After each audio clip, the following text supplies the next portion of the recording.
决定要来显化我的情人了。哦，很棒啊！那你要怎么做呢？首先偷偷拔他一根毛发，用青蛙腿煮一锅汤，偷偷给他喝，再点满7749支蜡烛，等全部烧完之后，在镜子前面削苹果，这样子他就一定会爱上我啦。喂，显化不用这么麻烦吧？ Hello， 你好，我是 BB。难道显化真的要这么复杂吗？今天就要介绍一个非常非常简单的显化法，就算你不会视觉化的想象，也可以使用今天的方法哦。这是来自于一个100年前的人，叫做 Earl Nightingale。如果你有在看我的频道，你应该知道我非常非常喜欢古人的智慧，像这种流传下来的古书，我都非常喜欢看。我今天会介绍一下作者的生平，还有这个简单的显化法。这本书叫做 The Strangest Secret， 翻译作最奇怪、最神奇的秘密。作者是1922年出生的，他小时候就常会思考一些哲学的问题，到底怎么样才会变成成功的人呢？到底怎么样才能实现心中的愿望呢？到底怎么样才可以让任何人从零开始变成一个飞黄腾达的人呢？他常常在思考这些哲学问题。他在23岁的时候搬到芝加哥去，他在一个广播电台工作。广播电台就是例如说每天中午12点就会跟观众打打招呼啊，放点音乐啊，或者是讲一些新闻时事啊。其实在我们小时候也有很多广播电台都有节目，就是有点像今天的 podcast 吧。而且他非常聪明哦，他那时候就会自己去找一些厂商来帮厂商做广告，在他的广播节目中介绍这些厂商的产品，厂商卖出之后呢，他就会得到一些分润。其实就像是今天的业配一样，他在他的 podcast 里面接一些业配，然后得到分润，非常聪明。因为在100年前就在广播里面做业配，真的是走得非常前面。他一直做到35岁之后就宣布可以退休了，已经赚很多钱了。但是他退休之后也没有闲下来哦，他买下了一间保险公司，人寿保险。他旗下有很多员工在帮他工作，他也常跟员工讲一些非常激励人心的话，让他们有冲劲去打拼。多多很棒，陪我录一下嘛，好不好？多陪录一下嘛。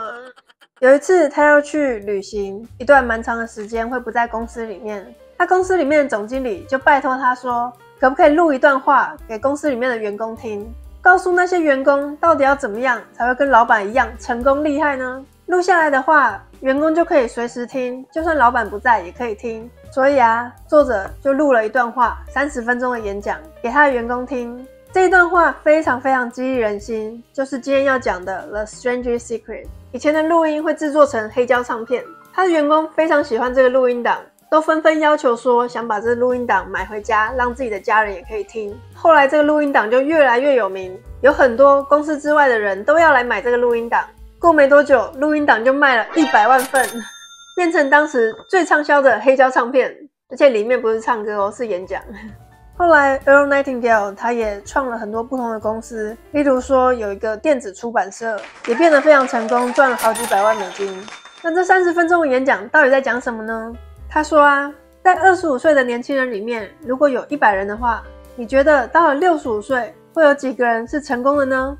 他说只会有1个变得非常有钱，会有4个过得还不错，会有一半的人到了65岁还在工作，剩下一半的人会很贫穷。为什么会这样呢？为什么只有5个人才算是稍微成功呢？首先我们要先来定义什么是成功。我对于成功的定义是，成功就是实现自己心中的目标。如果你是个老师，你的目标是想把这些小孩子教好，如果你教好他们了，那你就是成功了。如果你今天是在家里煮饭带小孩，你的目标就是希望这些小孩子健康快乐的长大，而你也做到了，那就是成功了。如果你今天想在公司表现得很好，而且你也被老板称赞了，那就是成功了。当你心中有一个目标的时候，就代表它是值得追求的，因为那是你决定要做的事情。但是只有 5% 的人会达成自己的目标，为什么呢？原来是因为啊，我们大部分的人都在模仿别人在做的事情。有很多人都是看到别人有什么就会想要什么，他们从来不知道自己到底想要什么，没有一个具体的目标。大部分的人都会跟身边的人差不多，可是偏偏有 95% 的人都不算是成功者。你跟他们差不多的话，你不就也就差不多了吗？而且大部分的人心中是完全没有目标的，他们不知道自己要去哪里，不知道自己人生的方向。如果今天你要搭计程车，计程车问你说，你要去哪里？然后你说不知道，他一定会叫你下车，他根本就不知道载你去哪里啊。如果你没有目的地，你就不可能到达目的地。只有当你有目的地的时候，你才有办法到达它。成功的人都是有目标的，他们随时随地都会设定自己的目标，他们知道自己要去哪里，他们知道自己人生的方向。这个世界上最神奇的事情，也是最奇怪的事情，就是我们想什么就会变成什么。每个人都有一个非常强大的力量，就是他的心智。每个人的心智都像一块肥沃的田地一样，这一块肥沃的田地并不会挑种子，你种下什么就会得到什么。你种下苹果就会得到苹果，你种下葡萄就会得到葡萄，你种下毒药也会得到毒药。我们的心智可以让我们达成任何的愿望，所以现在就决定吧，你的目标到底是什么呢？当你决定一个目标的时候，你就成功一半了，因为有很多的人真的都不知道他们的目标是什么。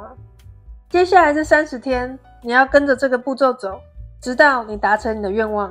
第一步就是在纸上写下你最想要的目标，可能是钱啊，可能是家庭啊，事业的成就啊，各式各样的目标都可以。而且只写一个目标哦，就是你最想要的那个目标。你要把那张纸带在身上，所以你每天都可以看它好几次，随时随地都可以拿出来看。你不用给别人看哦。当你在想这个目标的时候，一定要很开心。这个目标必须是让你在早上的时候想要爬起来的一个目标，它会让你有非常多动力去展开新的一天。在一天之中，你有机会的话就看一下这张纸，看一下你的目标，睡前也要看一下这个目标。你看的时候，你要知道你一定会达成这个目标。第二步，不要去想任何你害怕的事情。如果你有一些负面的想法，或是觉得这怎么可能啊，你马上就要用正面的想法去替代掉它。在这1个月中，你可能会常常想要放弃，因为人类的大脑设计就是很容易去想一些负面的东西。这就是为什么只有 5% 的人会成功啊！你一定要让自己在这 5% 里面，你要告诉自己，我一定会成功，不可能会失败。我有这个目标，就是因为我有办法实现它，所以它是我的目标。第3步，你要记得你对于这个世界上的付出。如果你想要很多钱的话，记得你要提供更棒的服务，更棒的产品。你给出什么就会得到什么，你给出很棒的价值，你就会得到很棒的价值。如果这30天内你发现你有一点忘记这个目标了，也没有认真想这个目标了，那你就要从头来过，重新开始计算30天。不要让任何恐惧阻碍你，只有你自己才能阻碍你的成功。不要烦恼会怎么样实现你的愿望，因为有一股更大的力量在指导这一切。现在就做这30天的测试，决定一个目标吧。你可以重复的做，直到你完成你所有的目标。最重要的是，你会有非常成功的人生，你会得到内心的平静，你会打从心里过得非常的充实快乐。这就是 The Stranger Secret， 也是史上最简单的显化法之一。如果你想要更多古人的智慧的话，这边还有潜意识的力量，作者是非常有名的 Joseph Murphy， 你可以去看看哦。我的频道里面还有很多很精彩的内容，如果你想要显化一个美好人生的话，一定要订阅我的频道哦。那我们下次再见咯，拜拜。